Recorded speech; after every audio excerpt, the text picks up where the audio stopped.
हर वर्ष चैत्र माह की पूर्णिमा को हनुमान जयंती मनाई जाती है। हर साल 2 बार हनुमान जयंती मनाई जाती है। पहले चैत्र माह की पूर्णिमा को, फिर कार्तिक माह के कृष्ण पक्ष की चतुर्दशी तिथि को। चैत्र माह में हनुमान जयंती हनुमान जी के जन्मोत्सव के रूप में और कार्तिक माह में विजय अभिनंदन के रूप में मनाई जाती है। आइए जानते हैं किस जयंती का क्या महत्व है। हनुमान जी की एक जयंती उनके जन्मोत्सव के रूप में मनाई जाती है, तो दूसरी जयंती विजय अभिनंदन महोत्सव के रूप में मनाई जाती है। जन्म से ही हनुमान जी के पास अद्भुत शक्तियां थी। पौराणिक कथा के अनुसार एक बार बचपन में जब हनुमान जी को भूख लगी, तो वह सूर्य को फल जानकर उसे खाने के लिए दौड़ पड़े। उन्होंने सूर्य को निगलने की कोशिश की, जिससे पृथ्वी पर अंधेरा छाने लगा। जब ये बात इंद्रदेव को पता चली, तो उन्होंने हनुमान जी को रोकने के लिए अपने वज्र से प्रहार कर दिया, जिस कारण हनुमान जी मूर्छित हो गए। जब इस बात का पता पवनदेव को चला, तो वह अत्यंत क्रोधित हो गए और उन्होंने पूरे ब्रह्मांड की प्राण वायु रोक दी, जिस कारण धरती पर हाहाकार मच गया। तब ब्रह्मा जी ने पवनदेव को शांत कराते हुए हनुमान जी को जीवन दान दिया और सभी देवताओं ने उन्हें अपनी शक्तियां प्रदान की। इस दिन हनुमान जी को दूसरा जीवन मिला था, वह चैत्र मास की पूर्णिमा तिथि थी। यही कारण है कि हर साल चैत्र माह के शुक्ल पक्ष की पूर्णिमा तिथि को हनुमान जयंती मनाई जाती है। दूसरी हनुमान जयंती की कथा के अनुसार माता सीता ने कार्तिक माह के कृष्ण पक्ष की चतुर्दशी तिथि को हनुमान जी को अमर होने का वरदान दिया था, इसलिए इस दिन भी हनुमान जयंती मनाई जाती है। इसके अलावा वाल्मीकि रामायण में हनुमान जी की जन्म की तिथि भी कार्तिक माह के कृष्ण पक्ष की चतुर्दशी बताई गई है। हनुमान जी भगवान शिव के अवतार माने जाते हैं। हिंदू धर्म में इन्हें कलियुग का जागृत देवता माना जाता है। भक्त हनुमान जयंती को उत्सव की तरह मनाते हैं। हनुमान जी को संकट मोचन कहा जाता है, क्योंकि बजरंगबली अपने भक्तों के सारे संकट और पीड़ाओं को दूर करते हैं। हनुमान जन्मोत्सव पर आप भी अगर भगवान हनुमान की कृपा पाना चाहते हैं, तो हनुमान जयंती पर हनुमान चालीसा के अलावा हनुमान जी के मंत्रों का जाप भी जरूर करें। हनुमान जी के मंत्रों से शनि की 7.5 और घाया से भी मुक्ति मिलती है। ऐसा इसलिए क्योंकि हनुमान जी ने शनिदेव को रावण की कैद से मुक्त कराया था। इसीलिए शनिदेव ने हनुमान जी को वर दिया कि जो कोई शनिवार के दिन हनुमान जी की भी पूजा करेगा, उसे शनि कभी परेशान नहीं करेंगे और जीवन के सारे संकट दूर होंगे। हनुमान जयंती सनातन धर्म का बहुत बड़ा पर्व माना जाता है। ऐसा कहा जाता है कि जो साधक इस विशेष दिन भाव के साथ हनुमान पूजन करते हैं और कुछ विशेष चीजों का दान करते हैं, उनके घर की सारी विपदाएं दूर होती हैं। साथ ही आय के नए मार्ग खुलते हैं। आइए जानते हैं इस दिन किन चीजों के दान का अत्यधिक महत्व है। हनुमान जयंती पर अनाज का दान बड़ा लाभकारी माना जाता है। इस दिन अनाज का दान करने से घर में कभी धन का अभाव नहीं रहता है।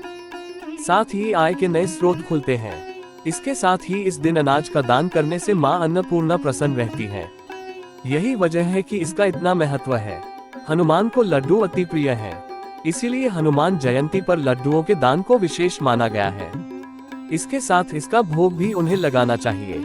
ऐसा माना जाता है कि इससे घर में शुभता का वास होता है। साथ ही भगवान हनुमान प्रसन्न होकर घर की सारी विपदाएं दूर करते हैं।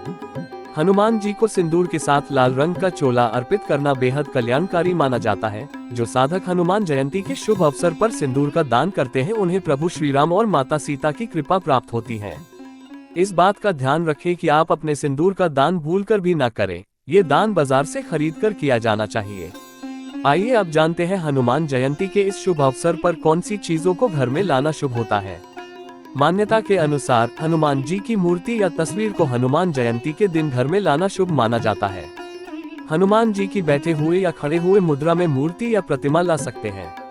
सिंदूर हनुमान जी को बहुत प्रिय माना जाता है, इसलिए हनुमान जयंती पर घर में सिंदूर लाना बहुत शुभ माना जाता है। केसर भी भगवान हनुमान को प्रिय है। हनुमान जयंती के दिन केसर घर लाना और उससे हनुमान जी की पूजा करना बहुत शुभ माना जाता है। हनुमान जयंती पर घर में हनुमान जी का ध्वज लाना भी बहुत अच्छा माना जाता है। इस ध्वज को घर के मुख्य द्वार पर लगाना चाहिए। हनुमान जयंती पर भगवान हनुमान को फल और मिठाई का भोग लगाना शुभ माना जाता है। इसलिए हनुमान जयंती पर उनके पसंदीदा फल जैसे केला, सेब और संतरा घर लाएं और भगवान हनुमान को भोग लगाएं। हनुमान जयंती पर घर में दीपक और धूप बत्ती जलाना शुभ माना जाता है। इससे घर में सकारात्मक ऊर्जा का संचार होता है। हनुमान जी को लाल रंग बहुत प्रिय है, इसलिए हनुमान जयंती के दिन घर में लाल रंग की वस्तुएं लाएं, जैसे लाल कपड़े या लाल रंग के फूलों को घर में लाना चाहिए। हनुमान जयंती के दिन घर में काले रंग की वस्तुएं नहीं लानी चाहिए। इस दिन मांसाहारी भोजन और मदिरा का सेवन भूलकर भी नहीं करना चाहिए। ऐसा करना बहुत अशुभ माना जाता है। हनुमान जयंती के उपाय विशेष फल प्रदान करते हैं। हनुमान जयंती का दिन हनुमान जी की विशेष पूजा का दिन है। यह उपाय हनुमान जयंती से आरंभ कर प्रति मंगलवार को करने से मनोकामनाओं की पूर्ति होती है। इस युग में हनुमान जी की पूजा सबसे जल्दी मनोकामनाएं पूर्ण करने वाली मानी गई है। आइए अब जानते हैं जीवन से जुड़ी सभी समस्याओं को दूर करने वाले ये उपाय। हनुमान जयंती पर भगवान हनुमान को गुलाब के फूलों की माला चढ़ाएं। फिर चढ़ाई गई माला से एक फूल तोड़कर उसे एक लाल कपड़े में लपेटकर अपने धन स्थान यानी तिजोरी में रखें। इससे धन संबंधी समस्या हल होने के योग बनने लगेंगे। हनुमान जयंती के दिन हनुमान जी को पान चढ़ाएं। इस पान में केवल कत्था, गुलकंद, सौंफ, खोपरे का बुरा और सुमन कतरी डलवाएं। पान बनवाते समय इस बात का ध्यान रखें कि उसमें चूना एवं सुपारी ना हो। इस पान में तंबाकू भी नहीं होना चाहिए। पान चढ़ाकर आप हनुमान जी से प्रार्थना करें। अगर आपके जीवन में यदि कोई समस्या चल रही है तो उसका निवारण करने के लिए हनुमान जी से प्रार्थना करें। इस दिन सरसों के तेल में लौंग डालकर हनुमान जी की आरती करें। इससे संकट दूर होगा और धन की भी प्राप्ति होगी। अगर आपके घर में काफी समय से आर्थिक तंगी लगातार बनी हुई है तो हनुमान जयंती के दिन पीपल के पत्तों का यह उपाय आपकी आर्थिक स्थिति को सुधार सकता है। हनुमान जयंती पर सुबह स्नान करने के बाद पीपल के साफ सुथरे 11 पत्ते लें। इन सभी पत्तों पर चंदन से जय श्री राम लिखें और फिर इन सभी पत्तों की माला बनाकर बजरंगबली को अर्पित कर दें। ऐसा करने से आपके आर्थिक कष्ट दूर होंगे। पौराणिक मान्यताओं के अनुसार एक बार माता सीता ने हनुमान जी को तुलसी का एक पत्ता खाने को दिया था और तब जाकर उनकी भूख शांत हुई थी।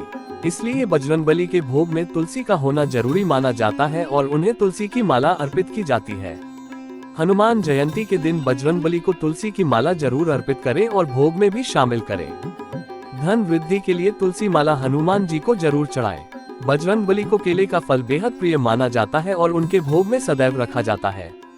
हनुमान जयंती पर भी केले का उपाय करना बहुत ही असरदार माना जाता है। 11 केले लेकर हर केले में एक लौंग लगा दें और इससे बजरंगबली को अर्पित करने के बाद प्रसाद के रूप में बच्चों में बांट दें। ऐसा करके आपको हनुमान जी की कृपा प्राप्त होगी और आपके संकट दूर होंगे।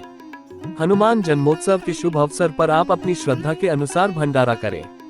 इस अवसर पर गरीबों को भोजन कराने से आर्थिक स्थिति में सुधार होता है। आप सभी को हनुमान जयंती की शुभकामनाएं। जय बजरंगबली। और अधिक जानकारी के लिए हमारे चैनल को लाइक और सब्सक्राइब जरूर करें और अगली वीडियो के लिए इंतजार करें। धन्यवाद।